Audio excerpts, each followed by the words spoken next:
No, okay. We're good. Ready to go. Ready to go. Good evening, everyone. I want to welcome everybody to the Clay County Board of Education's January 24th meeting. We'll go ahead and get everything started this evening. We'll begin with the Pledge of Allegiance, and I'm going to ask Mr. Robert Caldwell if he will lead us in the Pledge of Allegiance.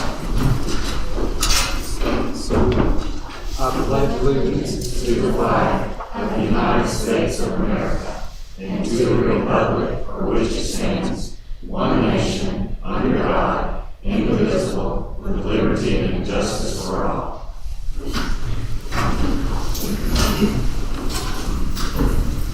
Next, I'll ask Mr. Danny Jones to read the mission statement for Clay County Schools. The mission of Clay County Schools is to build high-quality learning environment that ensure all students learn at high levels. Thank you. The only announcement we have this evening is our next meeting will be February the 28th. And with regards to the agenda, I'll entertain a motion that we approve the agenda with the modification of taking the anti-discrimination policy that's under action item number 16. And we're going to move that to the February meeting as an action item. So the agenda will be as is except for that one change. So is there a motion that we... I make a motion that we approve the agenda Okay. Second. with that exception. Mr. Caldwell, second. All in favor? Thank you. And there was no public comment, right? So, okay. So next we'll move on to recognitions, beginning with HMS Students of the Month, Character Traits of the Month.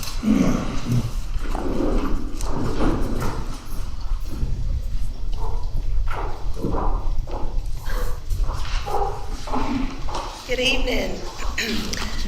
So we started looking at HMS for ways to acknowledge good behavior and our SEL character traits. So our SEL and PBIS committees got together and decided to have a character trait each month to recognize positive behavior in the school. In November, we asked classroom teachers to nominate 2 6th graders, 2 7th graders, and 2 8th graders who exemplified kindness. And since December was a short month, we continued the kindness into December, but we also decided to ask our electives teachers to nominate as well. So it goes beyond just those core classrooms. This is Ms. Hedden, our school counselor and our SEL coordinator, Ms. Hogshead, our EC teacher and PBIS coordinator. Got them backwards. They're going to share with you our students of the month for both November and December who were nominated and received the Kindness Award. I also brought our monthly character traits so you guys would know what they are. So this month in January is acceptance. February is caring or loving. March is compassion. April is generosity, and May is perseverance. So we'll be looking for those traits through the rest of the school year. All right, so I'm going to be reading the grade level. So in November in 6th grade, 9 of Foxworth and 8 of Judd. In 7th grade was Landon Trout and Connor Dickerson. And 8th grade, Grace Gibson and Trinity Gibson. I think we had 2 of those flipped up. Landon is an 8th grader actually, and Trinity is a 7th grader. And in December, 6th grade is Parker Robinson and Adalee Ford. 7th grade is Caden Robinson, Alexis Stoffel, and 8th grade is Caitlin Smith and Matthew Simpson. I would just like to add to that for next month, we also added in Judy Jennings' class, and we're going to be adding students from her classroom into this as well because they don't get to go out to a classroom. So we're excited to add in our self-contained classroom next month as well. So for art, the 2 students that were chosen were Caden Dalrymple, 8th grade, and Lacey Davis, 7th grade. For coding, Robert Hughes, 6th grade, Will Jennings, 8th grade. Chorus, Lilac Cinder, 8th grade, Tucker Dockery, 6th grade. And band, Blaine Stillwell and Abigail McClure. And they've displayed our codes up there. Thank you. Thank you. Thank you.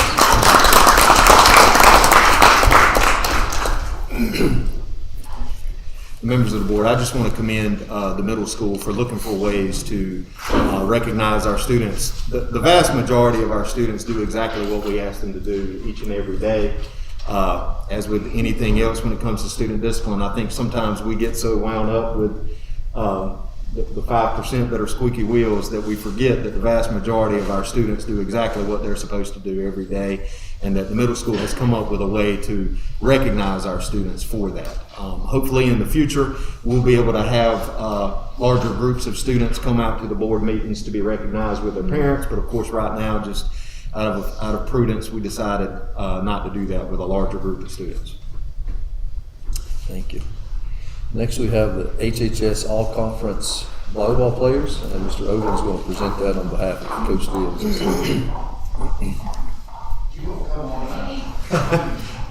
They want to see you, not me.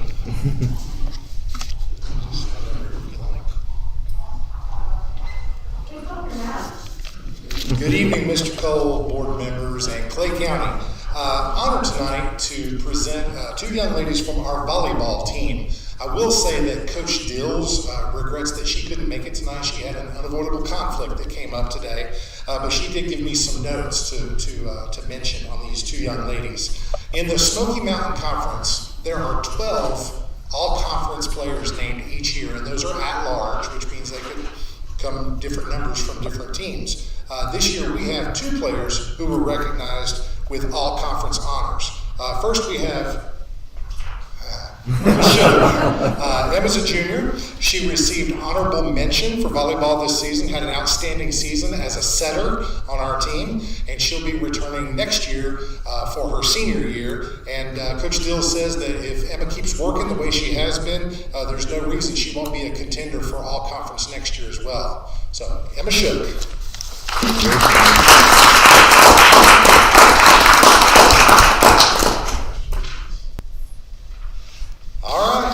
Next, we have Hallie Johnson. Hallie's a senior this year, and she was named to the all-conference team. And that capped off really a great high school career for Hallie. We're really proud of her accomplishments on the court, and as well for both of them in the classroom, I should say. Both are top-notch students, so we got some good ones here. When Hallie graduates, her plan is to attend the University of New England. Is that correct? She's going to be studying pre-dental and then plans on going on to a dental school after graduation. Coach Dills wanted to pass along that Hallie is also committed to continuing her volleyball career at UNE starting in the fall. So we wish her the best of luck as well. Hallie Johnson. Now they want to shake your hands or give you a fist bump, and if we need a picture, we can do that. So kind of if we just move around.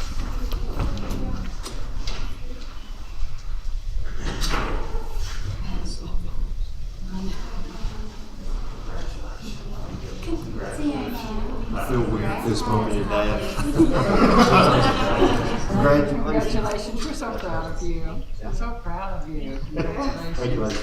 You want to take a picture, Angel, ladies, if y'all get right here? Maybe this will work.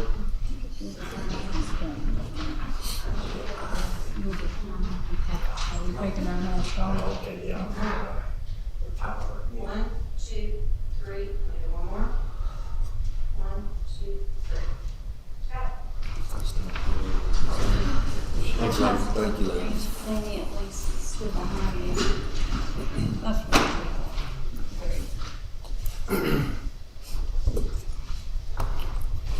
And if it's okay, Adrian, I'm gonna just do mine from right here real quick.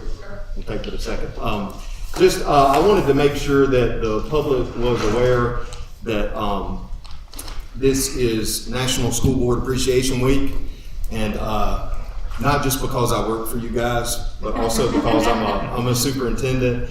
I have to go to monthly meetings, and of course, the superintendents, we all get together and talk about how tough everything is, but it's true. And all of the superintendents across the state, we're really so appreciative that we have people that are willing to serve. It's easy to serve when everything is smooth and easy. It's times like these that it's really important to have people that have the courage and have the conviction and the willingness to serve in difficult circumstances and difficult times. And I just wanted to let you all know that I appreciate everything that you've done over the last really 2 years. I know it has not been easy, but thanks for being willing to do it. It's easy. I think sometimes it's a lot easier to complain than it is to serve. So I appreciate you, and I feel like the public does as well.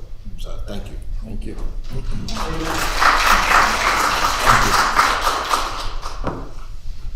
Next, we have our report section, and we'll begin with Hallie Johnson, who's our auditor, going over the Clay County Schools audit report.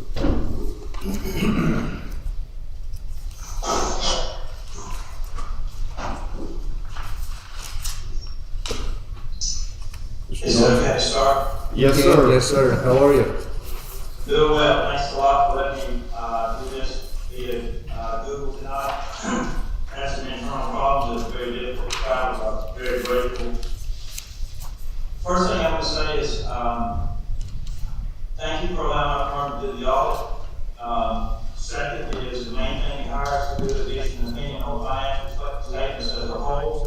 We have 4 types of reports. We issue an unmodified report, which is the quote-unquote limit report. No compliance findings or financial findings, so congratulations to the board, management team, and all the other folks associated with that. In your presentation summary, which is a small reminder, I need to read through real quick. One of those significant audit findings, page 2, no difficulties encountered in performing the audit, no uncorrected misstatements, no disagreements with management. Management did provide us with a representation letter dated December 2nd. We're unaware that management consulted any outside accountants, auditors, and again, no other findings or issues. Before I say anything about the numbers, I do want to mention a new standard that starts June 30, 2022. It's called GASB 87. Could be a big deal or not, but at least the board, management, finance all need to be on top of it. It's to do with leases, both that the district may have or in terms of leasing anything from a copier to a vehicle to a bus to real estate, or that it might be leasing to someone. So being able to account for all of those properly might require quite a bit of work. A lot of national attention has been drawn to it, so I'm just making sure you're aware of that. Second thing, and though it doesn't apply this year, I am required to tell you about it. The LGC will no longer issue unit letters, and thank goodness you don't have one. So whenever the auditor presents like this, then the auditor is responsible for telling you anything that the unit of government is required to respond to the LGC on. So those are my 2 little things I needed to make sure I said. On page 4 of the presentation summary, the first line is fund balance. So your total fund balance in general funds, $221,893, which is up from the prior 3 years. And then you got restricted fund balance of 91,000. Your unassigned fund balance at 130. Your total general fund expenditures of $1,626,000. And then fund balance as a percentage of your general fund expenditures is 8.05, which is the same as unassigned fund balance. Revenues over and under expenses before transfers is 128,000 in the general fund, a negative 5896 in capital outlay, and a negative 19,882 in child nutrition. Your cash in the general fund is 265,388. The capital outlay is 31,732. And the other restricted fund is 543,617. Child nutrition is 383,977. And then the fund balance again in general funds 221,000. Capital outlay is 31,000. Fund balance other restricted is 693,494. And then net position in child nutrition is a minus 61,452. There's a little asterisk there because in 2018, There was a new accounting standard which caused that to become negative. But you can see above where the child nutrition cash continues to increase. So it was an accounting entry that caused it to go into the negative. The next section shows a breakdown of your general fund revenue, and that's followed by general fund expenditures. I'm not going to go through every single number there, but at the bottom of the page, you see where the state public school fund was $11,754,000, and the federal grants was $1,376,000 for a total of $13,131,000. And that's the highest those two have been for any of the 5 years that are shown on this presentation summary. On page 5, you can see the total fund balance in blue and restricted in red. And the total fund balance is the highest this year of any of the 5 years except 2017. The analysis of unassigned fund balance, you can see the nice view where it's coming back up there on the bottom. On page 6, you see your general fund looking better there in the current year in blue, and then capital outlay in red and child nutrition in green. On the bottom, you see your child nutrition net assets. And you can see in 2018 what I was talking about was a big accounting entry there, $461,000, but it's still coming back, and the cash position shows a very positive number there as well.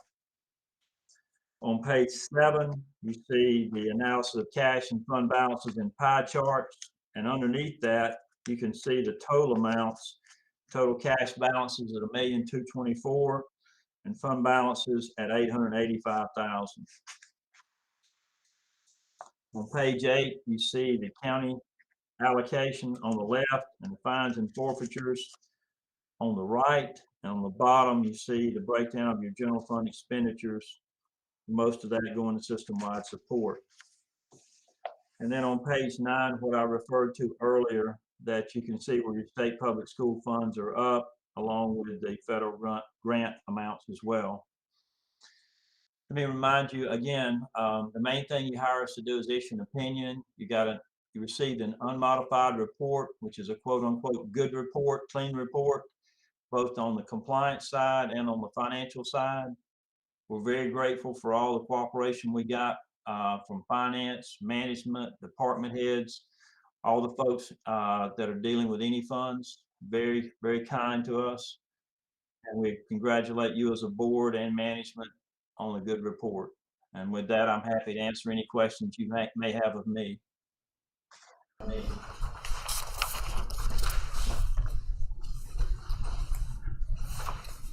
Is there any questions for Mr. Thompson?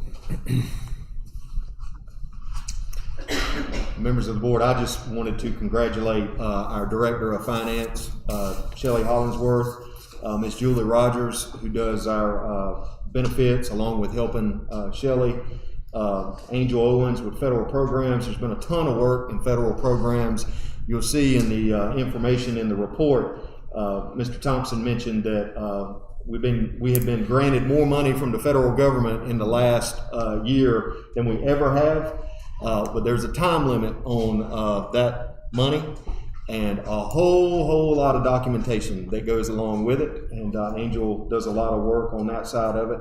Ms. Larissa Odell helps us as well with maintenance, which a lot of that federal money is being used in the maintenance of our buildings and doing some things that really needed to be done.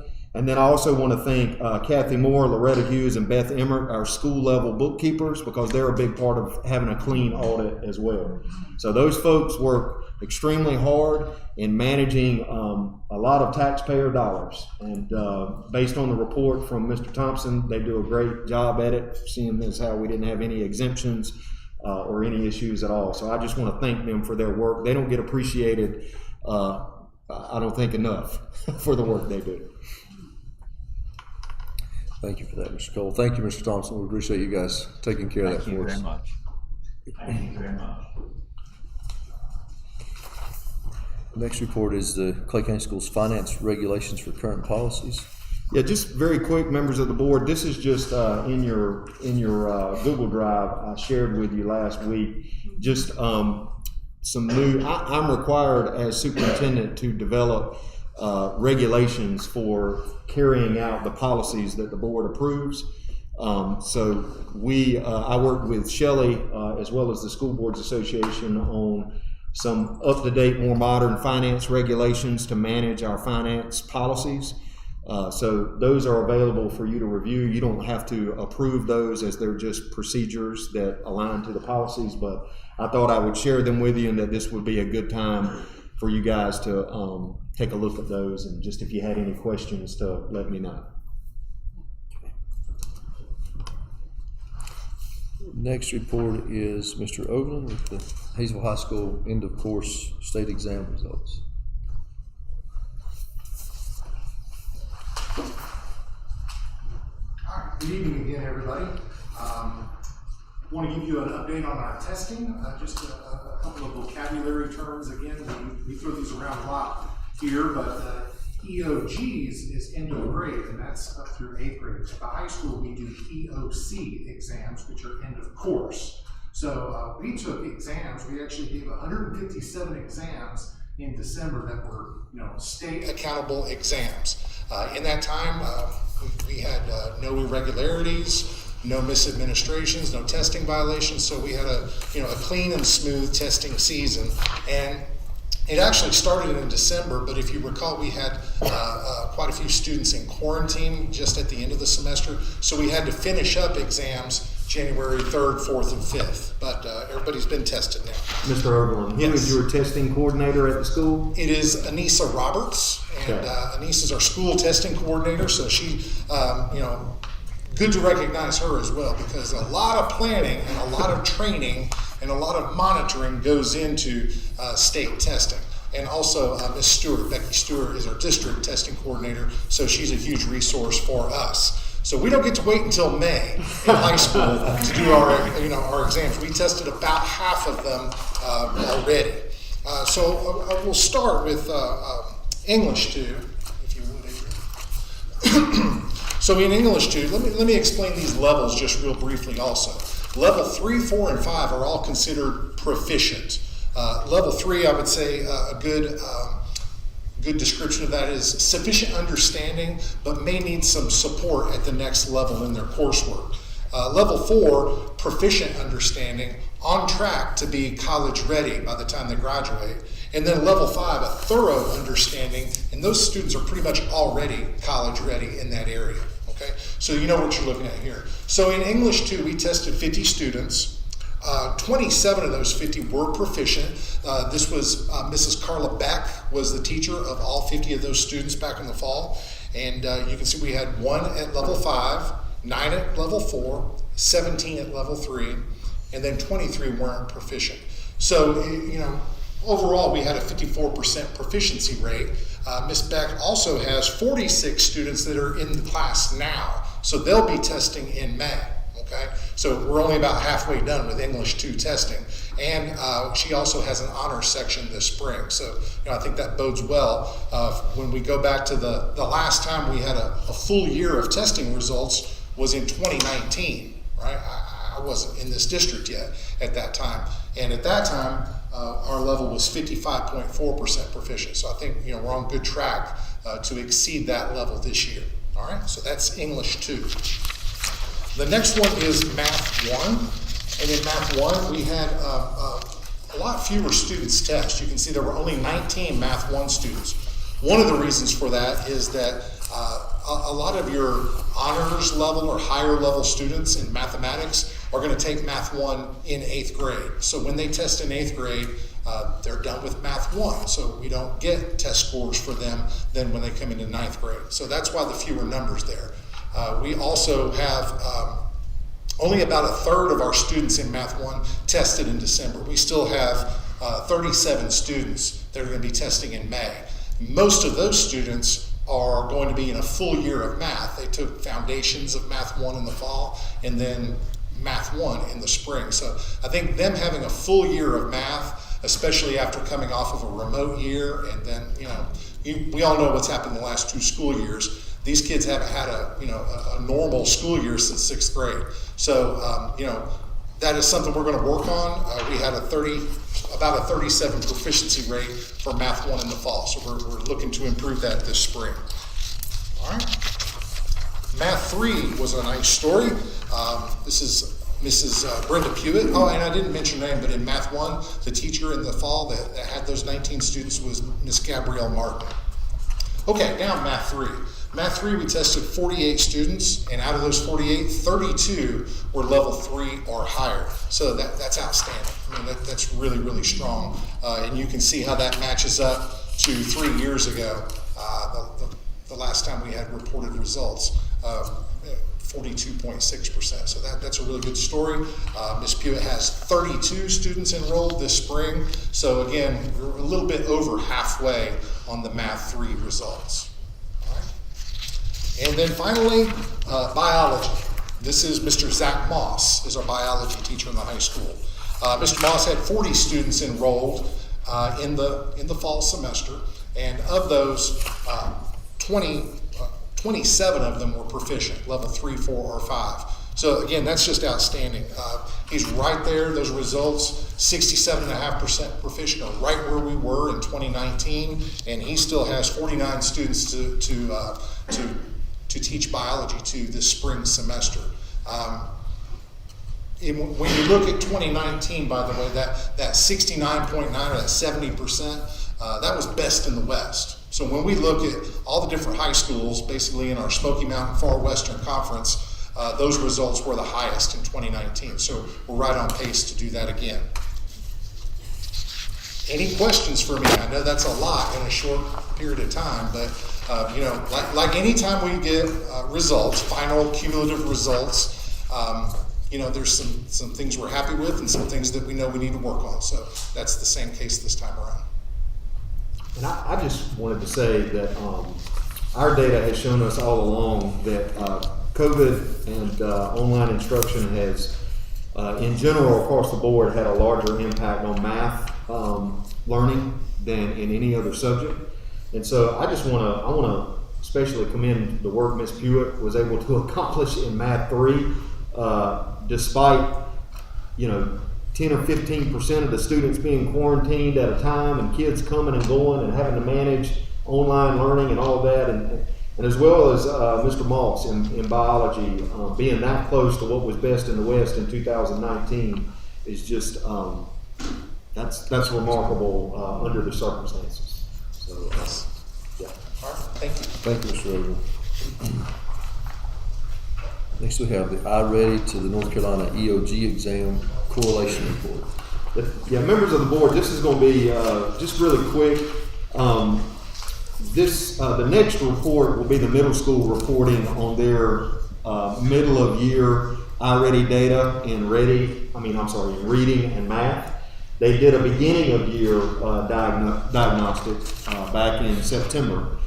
They just completed their middle of year diagnostic, and they'll do a final one towards the end of the year, so that they have data with about 2 or 3 weeks before state exams, so they can really drill down on whatever weak areas the students may have at that time. But before, the middle school is going to present theirs tonight. Due to some snow days and quarantines and other things, the primary school and the elementary school were not quite finished testing yet. So they're going to give their data reports for middle of year at the February meeting. But this is a report that Curriculum Associates, our curriculum provider, released specific to the correlation of scores between the I-Ready diagnostic and the North Carolina end of grade tests, the EOG exams. This is the reason why we use this tool, is to constantly get feedback for our teachers, for our principals, for our parents, and our students on specific skills in reading and math throughout the year that our students are showing mastery of. And they do about 30 to 40 minutes of I-Ready per week, the students do. And then they do the 3 diagnostics. And what this report shows, this report was a research study that covered about 100,000 students across the state.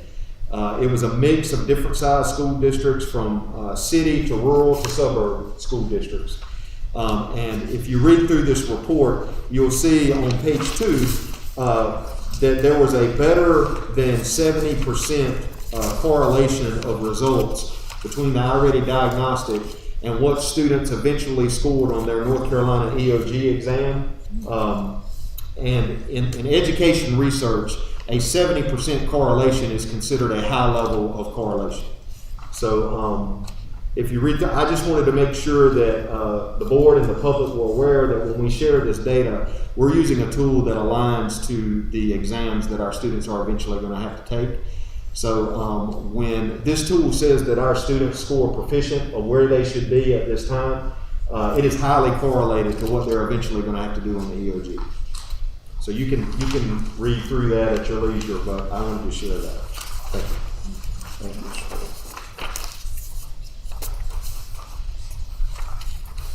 And next we have Ms. Wallace with the middle of the year iReady diagnostic for the middle school.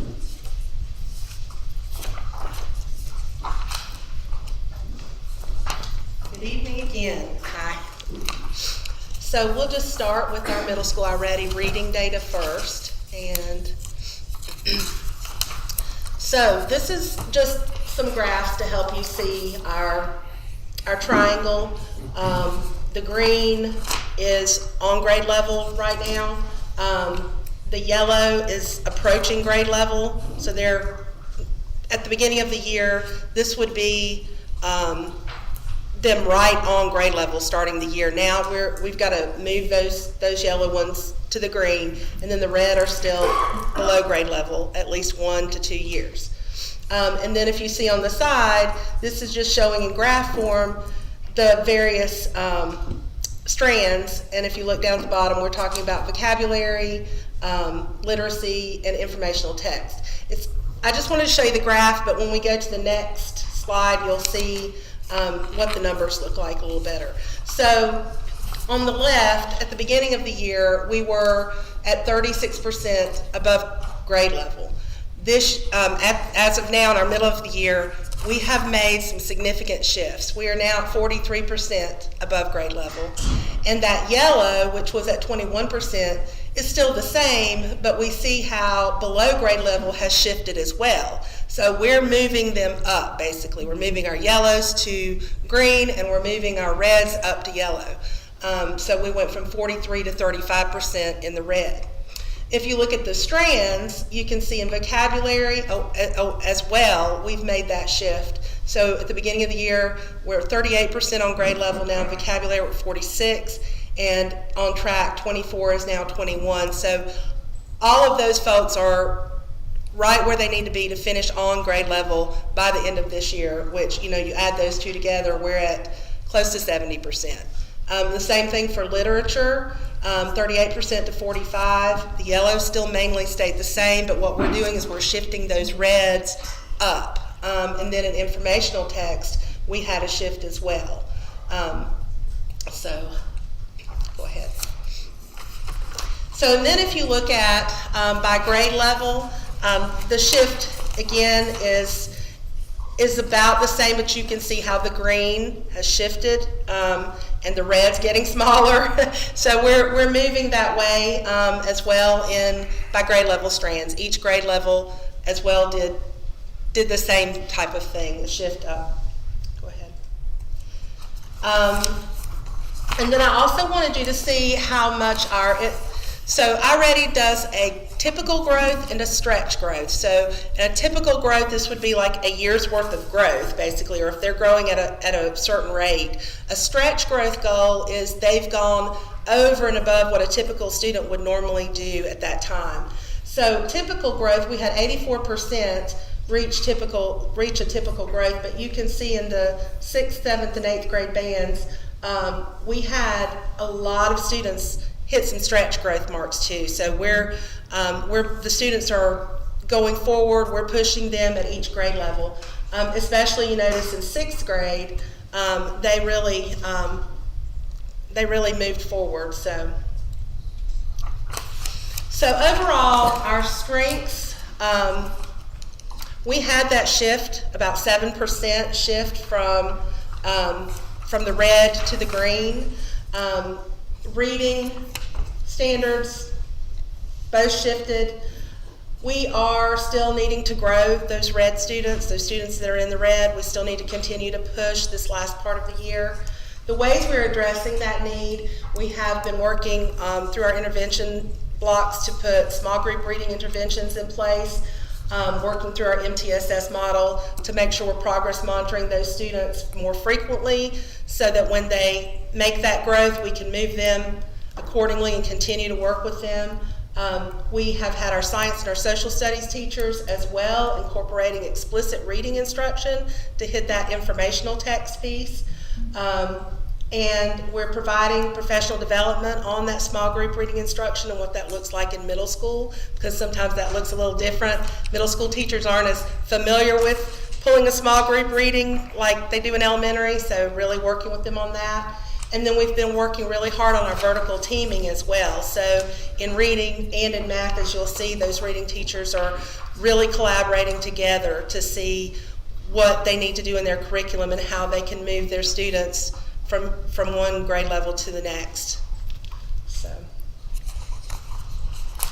And then in math, again, we see the nice little charts, so you can kind of see the red, the green, and the yellow. But if we go, and then on the other side of the strands, so if we go to here, you can see some significant shifts in math as well. Beginning of the year, we were at 23% above grade level, and now we're at 30%. On grade level, we went right about the same, and then we've again shifted those below grade levels up, so we're moving. Numbers and operations, you can see a good shift in the green as well, about a 10-point shift. Algebraic thinking, about a 12-point shift. Measurement and data, about a 12-point shift in geometry. So all of those are moving in the right direction as well. And then if you look at by grade level, you can see 6th and 7th grade has made the most shifts overall, but don't discount 8th grade. They're a larger group of students, and so she's really been working hard to get those students as well moved, but we did have a significant number in the red to begin with 8th grade. But what I've seen is we are definitely moving the yellow into the green. So we've got some below grade level students in red in 8th grade that we just need to really put some small group instruction work to. So again, this shows your typical growth and your stretch growth in math. And 79% reached their typical growth so far. So we're showing some really good growth there. And as well, you can see the stretch growth for typical and stretch growth for 6th, 7th, and 8th, 7th grade has done a really good job of meeting their typical growth overall. So again, in math, I'm seeing some significant shifts in those strands, and overall it's the same, about a 10-point shift up from red to green. We need to continue to do that. That's kind of our need. Just keep doing what we're doing. We have a new Ready Math curriculum. We're continuing our PD on that. We do use an intervention called Great Leaps for math, which focuses on math facts, which a lot of times is a struggle with the kids to get to the other piece. Small group instruction in math during our intervention, so our math teacher and they pull those students and do the iReady toolkit with them. And then again, our vertical math team is working really hard to align, looking at data and trying to pull in those small groups and work with them on the iReady toolkit as an intervention. So, do you have any questions for me? Questions or comments from Ms. Wallace? I'd like to give just a little more detail on a couple of things. Just first of all, the middle school is using a brand new math curriculum. So they're actually still learning how to use the new tools that they have. So the work that they're doing is tremendous. It's also very rigorous because as anyone, as like a craftsman will tell you, the work is twice as hard when you're not completely sure how to use the tools that you have yet. So, that's going to take time. I also want to, we have some large groups of students that are a grade level or 2 grade levels behind due to the situation we've had for the last 2 years. as does every school district in the state. And they did not get that far behind in 1 year, and they're not going to catch up in 1 year. So I just want to kind of caution everybody to have patience, that our teachers and our principals are working really hard, and it's just going to take some time. But we will get them caught up. Okay, but it might not happen in 1 year, but we will get them there.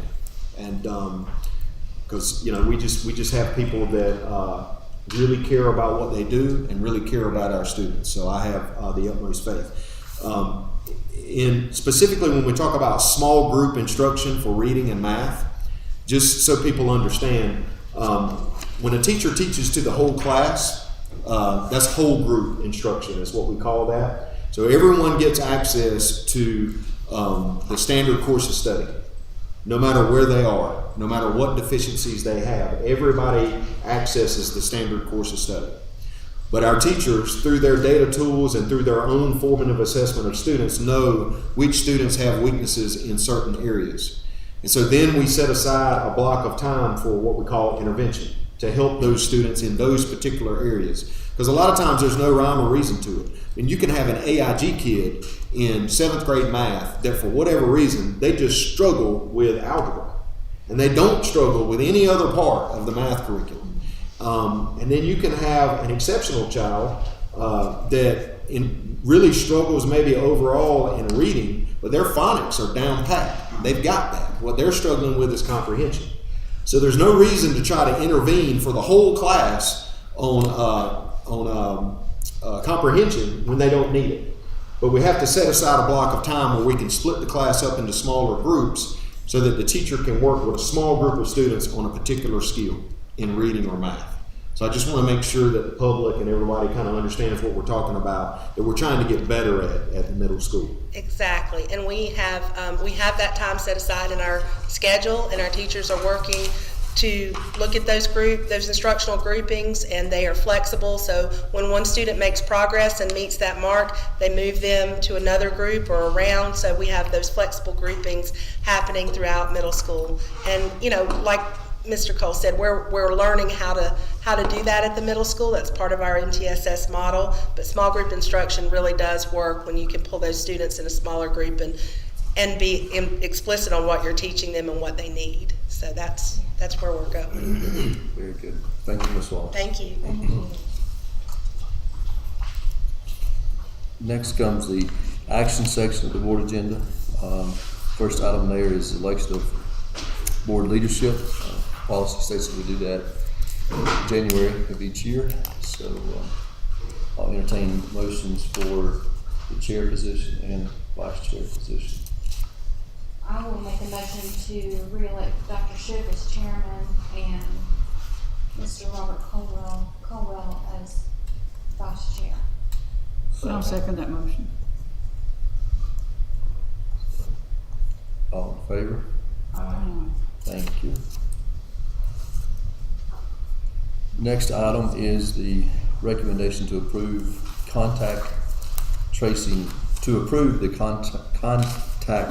resolution. Sorry. You want to talk about that, or do you want to? Members of the board, I shared this with you last week, and actually we probably had access to it after the Board of Commissioners meeting. The Board of Commissioners, Clay County Board of Commissioners approved this resolution at their last meeting. And they were hopeful that the school board would be in agreement with them. But of course, you guys would have to discuss this and vote on it yourselves if you want to be a part of this joint resolution. The commissioners have already approved it, and as you can see, the copy that I was given includes their signatures. If the board voted to approve this resolution tonight, then I'd have to make sure I get all of you to sign it before you leave. You can read through it. I will say, I do want to highlight that this resolution does not say that we are not going to follow state DHHS guidelines. It does not say that we are not going to follow the directions from our local health department. It's very important that we do follow those directions, because I've said this before, but 80% of our funding comes from the state. And so it is important that we remain in compliance with the state. But what this resolution states is that we will remain compliant, but it calls on the state to consider ending contact tracing and quarantine requirements for North Carolina public school students, essentially based on the idea that their education is more important at this point, now that we've had access to vaccines and everything else that's been in place since Thanksgiving. There are a lot more options for parents to make choices about things than there were back at Thanksgiving. But you can read through this, and I'm willing to read it for the public if you feel like I need to. I think there's Okay. with it being approved by the Board of Commissioners, Dr. Peck and I talked about this ahead of time when they were meeting first, so he wanted to go ahead and put it on their agenda earlier in the month, and then have us look at it this month. So, and I think we're still at a point to where a lot of kids who are being contact traced, unless that's changed, are still remaining asymptomatic, I think. I actually had that data on the slide tonight for the face mask vote that we're required to have each month. So as of today at 2 o'clock, our percentage of students in quarantine is 10.6%, which is the fourth highest percentage we've had since we started school in August this year. The last time it was that high, other than last week, was back the second, third, and fourth week of September, when the Delta variant was kind of first coming through. And then we're at 9%, I believe, of our staff being quarantined.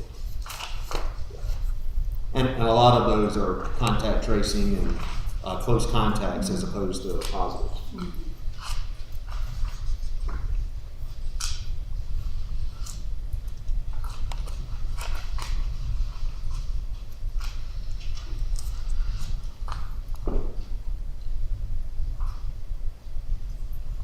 So I'm sure we've covered this before, Mr. Cole, but when they need to be quarantined due to contact, are they are required to be tested, or required to be tested when they come back?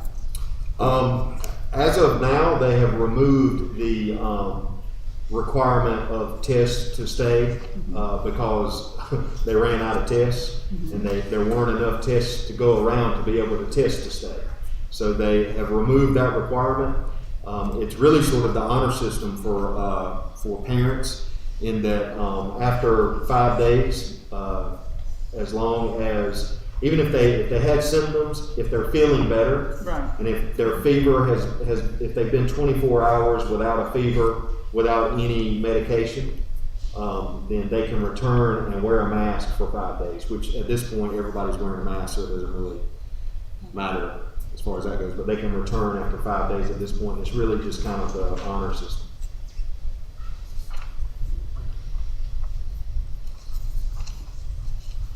Any other questions or comments, discussion?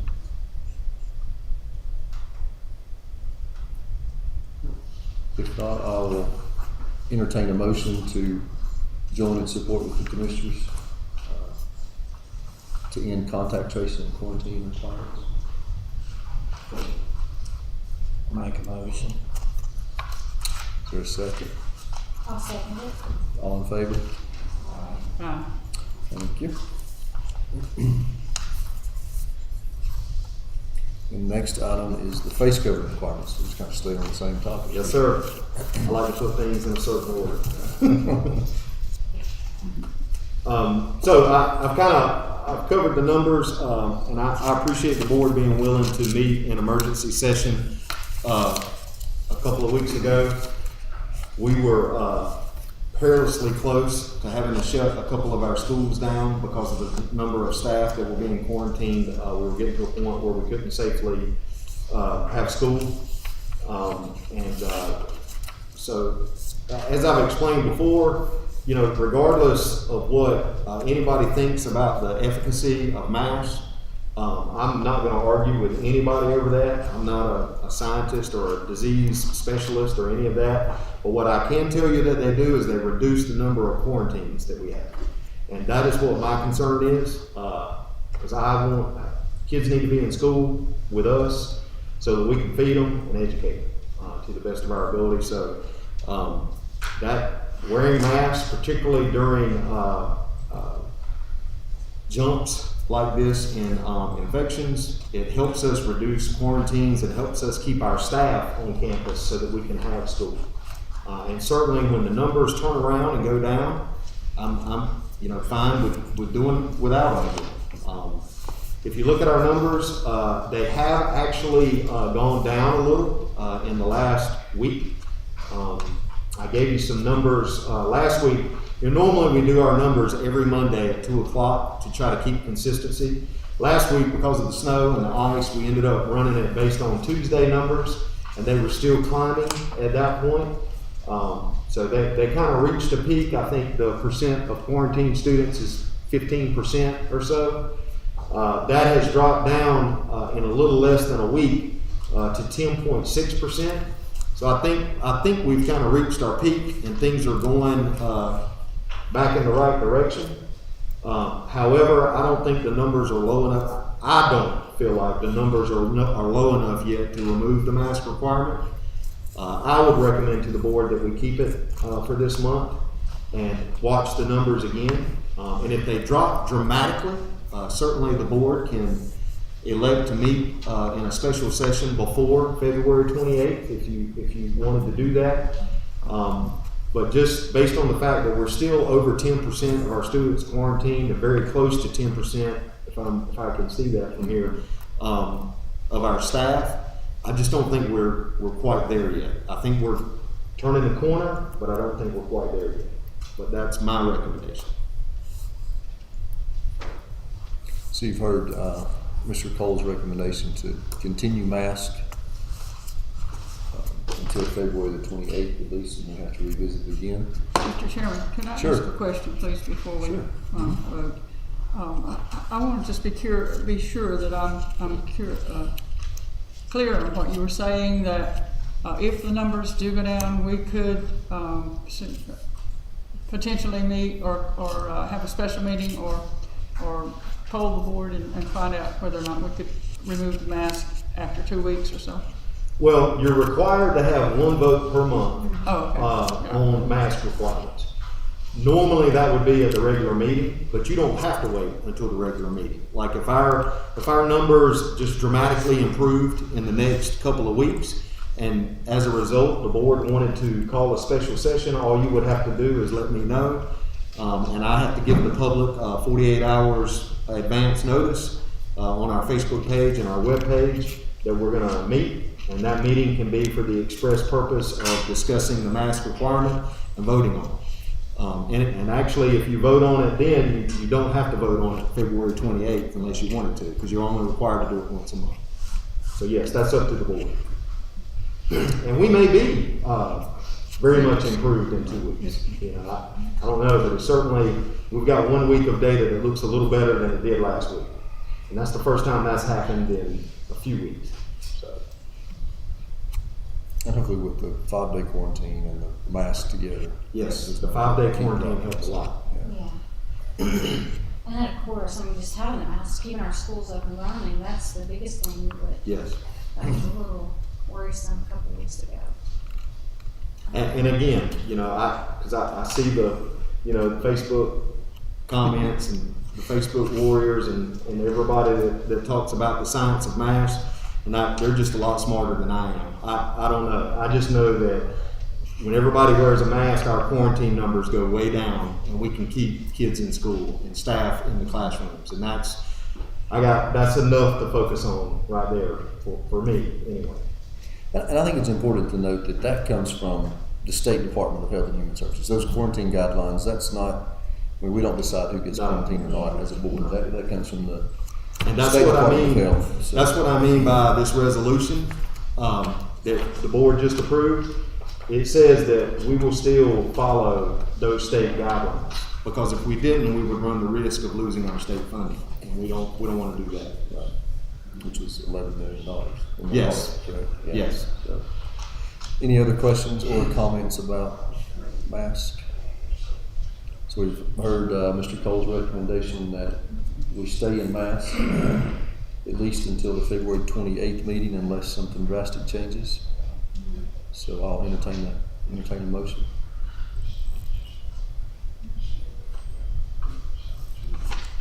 I'll make a motion. So Mr. Caldwell has made a motion that we stay in mask. And I'll second it. Ms. Beck seconds that. All in favor? Thank you. Next, we have the recommendation to request funding for local teacher supplements. Some info there in the. Yes, so, the board had asked me to investigate, local supplements for teachers, for the purpose of improving teacher recruitment, and retention for our school district, and to just find out what our surrounding districts are doing. The teacher pipeline has sort of dried up in the last 10 years, and I think that the state has finally started to recognize this. You know, there's an old saying that if you want to see what's important to someone, you look at how they spend their money. And I think that the state made some substantial investments in education in this biannual budget. And the information that I'm getting is that after this biannual budget, they plan to invest some more because of what has happened to the teacher pipeline, the counselor pipeline, the principal pipeline for filling jobs all across our state. We feel that in Clay County as well, because certainly we actually have to compete with Georgia as well. So after some investigating, I went ahead and plugged in the minutes here because I knew I was going to mention this. But so Ms. Hollingsworth calculated after the salary grade changes that came into being since the state budget was passed. That's the reason why I didn't have this information last month, was because we were still trying to figure out the salary grades and what those were going to be. If our county commissioners approved a 3% local supplement for our teachers, it would cost the county $220,207.46 per year to provide a 3% local supplement to our teachers. I also included the price for a 4% local supplement, as well as if we did a $1,500 per teacher flat supplement. That would be the cheapest by just a little.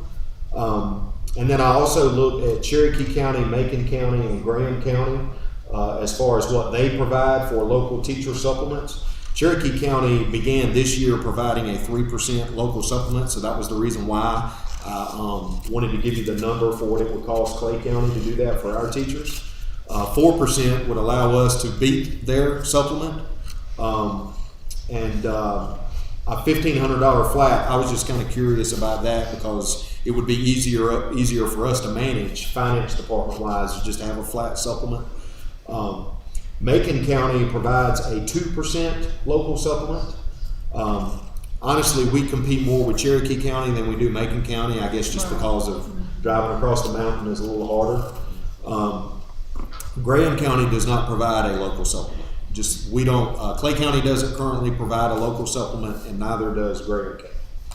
So I wanted to give you that information, and I wanted this to be on the action agenda because obviously we're going to start putting together our budget request for next year for the county over the next couple of months. $220,000 is a substantial investment by the county.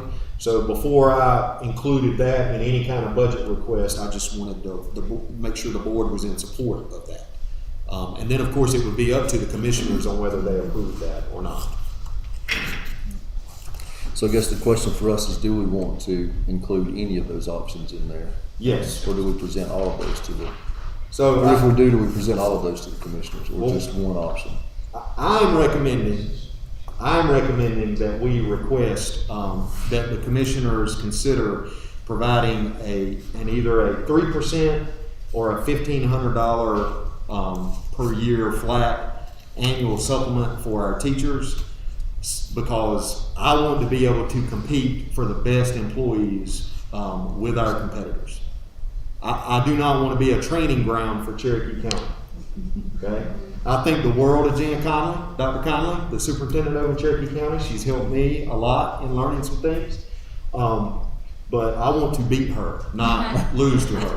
And so, money talks. And I just think it's important that if we want to have the best people and we don't want to become the training ground for Cherokee County, that we at least match what they are willing to offer their teachers. So I just want to make sure that the board is in support of that before I put it out there in the budget request.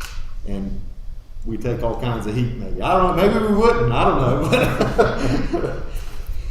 Mr. Cole, I just want to ask real quickly. You said Cherokee County, this is the first year they're doing the 3% local? Yes, supplement? they started this fiscal year, yes. That's not the first time in the history of Cherokee County giving us something. Now that I don't know, I just know that they started giving a 3% local supplement this fiscal year. They might have given something prior to this that was less than that. I don't know. I just know when it hit my ears that they were now offering a 3% local supplement, alarm bells go off in my head because I know how much we fight and battle for people with Cherokee County. So, Mr. Cole, do you have any idea what this brings us in line with Georgia? Georgia's paid, the way they pay is so different. Their retirement system is different. Their benefits are different. I can't speak to that. I would have to investigate that a little further. If the board would like me to present on that next month, I'd be happy to do it, but I haven't really looked at what Georgia does. I think the big thing is making sure that we're